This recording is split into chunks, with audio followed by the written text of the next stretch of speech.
Yang kedua, syarat mendapat syafaat menurut Rasulullah sallallahu alaihi wasallam, perbanyaklah menyebut namaku.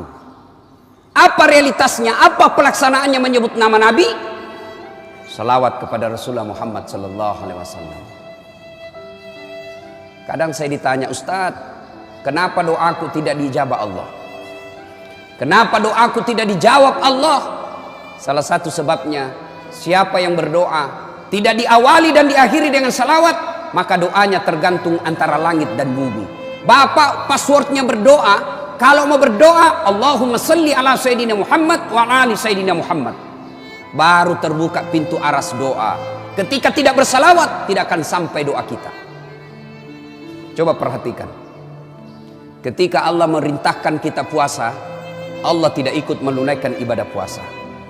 Ketika Allah perintahkan kita haji, Allah tidak ikut menunaikan ibadah haji. Ketika Allah perintahkan kita bayar zakat, Allah pun tidak ikut menunaikan ibadah zakat. Tapi ketika Allah merintahkan kita sholawat, dengar baik-baik firman Allah, innallaha wa malaikatahu yusalluna ala nabi. Sesungguhnya Allah dan para malaikatnya bersalawat kepada Rasulullah Muhammad sallallahu alaihi wasallam. Maka wahai orang-orang yang beriman, yusalluna ala nabi, ya ayyuhalladzina amanu sallu alaihi wasallimu taslima. Bersalawatlah dengan garis bawahi catatannya dengan sebaik-baik salawat. Kadangkala kita salawat tidak ikhlas, kadangkala kita salawat penyebutannya tidak bagus. Muhammad SAW, apa artinya? Perbaiki salawat, karena itu bagian kecintaan kepada Nabi. Bapak saudara-saudara sekalian yang saya hormati, saya kasih contoh konkret kenapa doa tidak diijabah Allah. Kita bersahabat dua orang. Anggaplah saya dengan bapak bersahabat. Ada anak saya nakal betul. Bapak lagi sakit gigi, anak saya mukul tak, ribut aja kerjanya. Begitu saya meninggal, datanglah anak saya minta pertolongan kepada bapak. Pak, om, tolonglah saya mau bayar uang sekolah tapi tidak ada duit, pinjam luang duitnya. Lalu bapak berpikir apa? Ini anak kurang ngajar, selama ini bikin pusing kita, tidak pernah kita dikasih tenang di komplek. Datang istrinya bapak, Pak, jangan kau lihat itu anak, jangan kau lihat itu sifatnya anak, ingat bapaknya. Siapa bapaknya? Baik itu bapaknya. Akhirnya apa? Anak ini ditolong bukan karena melihat kelakuan anaknya, tapi mengingat jasa-jasa bapaknya. Akhirnya apa? Dikabulkan keinginannya. Kalau Allah melihat dosa dan kesalahan kita, Pak, istri aja kita tipu, kita di kantor suka bohong, kita suka makan barang haram, sepertinya Allah tidak akan mendengarkan doa kita. Tapi doa sebelum kita lakukan, kita menyebut ya Nabi salam alaik, ya Rasul salam alaik, ya Habib salam alaik, salawatullah alaik. Akhirnya apa? Allah kabulkan doa kita, bukan karena melihat kita, tapi kita menyebut orang yang dicintai oleh Rasul, dicintai oleh Allah Subhanahu wa taala. Heran kalau ada orang Islam malas menyebut Nabi, padahal Nabi selalu mencintai kita sejak hidup sampai akhir hayat beliau. Masih ingat Bapak Saudara yang saya muliakan, ketika Nabi sakaratil maut, datang malaikat ingin mencabut nyawanya. Ya Muhammad, hari ini saya diperintah Allah untuk mencabut nyawamu, bagaimana menurutmu?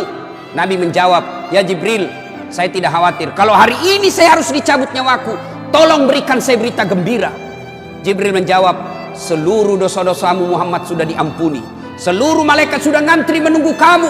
Seluruh nabi dan rasul haram masuk surga sebelum engkau lebih dulu masuk ke dalam surga. Mendengar ini Nabi lalu menjawab, ya Jibril, saya tidak mencemaskan diriku. Yang aku khawatirkan umatku. Bagaimana umatku sepeninggal saya nanti? Jibril lalu naik menghadap kepada Allah. Turun Jibril membawa berita, ya Muhammad, ada berita gembira dari Allah. Meskipun engkau sudah tidak di tengah-tengah umatmu, meskipun engkau sudah tidak di tengah-tengah umatmu, meskipun engkau tidak di tengah-tengah umatmu, selama umatmu masih berpegang kepada Quran dan Sunnah, aman umatmu. Nabi lalu berkata, silakan eksekusi, cabut nyawaku. Mulailah dicabut nyawanya Rasulullah, meninggalkan telapak kaki, meninggalkan betis, naik ke perut, sampai ke dada, sampai ke kerongkongan. Di bibir beliau, apakah beliau ketika mau keluar nyawanya, siapa yang disebut? Apa beliau sebut Khadijah? Apa beliau istri Aisyah? Apa beliau sebut cucunya Hasan Husain? Tidak. Siapa yang disebut? Ummati, ummati, ummati. Umat kita yang disebut Nabi.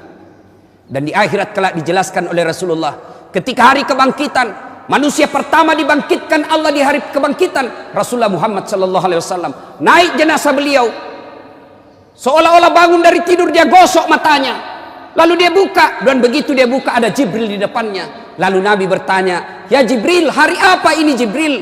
Jibril menjawab, "Ini hari kebangkitan seperti yang dijanjikan Allah kepadamu." Lalu Nabi menjelaskan, kalau ini hari kebangkitan, siapa yang dicari Nabi? Apa beliau cari bapaknya yang tidak pernah dilihat? Apa beliau cari ibunya yang cuma 4 tahun bersamanya? Apa beliau cari cucunya Hasan Husain yang sangat disayang? Tidak. Siapa yang dicari Nabi? Jibril, kalau ini hari kebangkitan, aina ummati? Mana umatku? Mana umatku? Begitu cintanya Nabi kepada kita. Lalu apa balasan kita kepada Nabi? Kadangkala kita injak-injak sunnah Nabi. Kadangkala kita bersalawat pun kepada Nabi kita sangat pelit.